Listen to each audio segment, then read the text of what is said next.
Gima dwa nyiso jiro ni onge chieng' ma IPOA ose make recommendation mondo ter police court ma ji odagi. Mano ken adieri.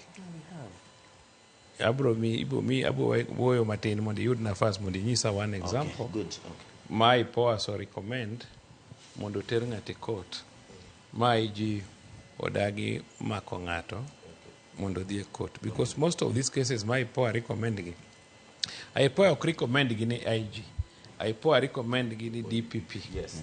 DPP ema oro recommendation mondo mak officer mondo ter court.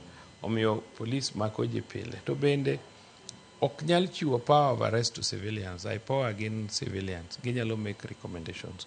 Nyaka wabed gi one channel of people who can make arrests, because Katamana police now is in several divisions. One police ma CID, one police ma general duties, and the police been different ranks. Tie OCS, tie OSPD, tie Koplo. So what I'm saying, any system Marwama is running now is okay, and reported together with police who promote community policing. Kamantie makosa must be resolved. But give me doing mugik any Kenyans. Police could be the last point of resort. Ma ibiro ira tikona niyo nyithinda makamoti mama ber nto ngane to rem. Ni korea mondo the police can committee ka jomorem.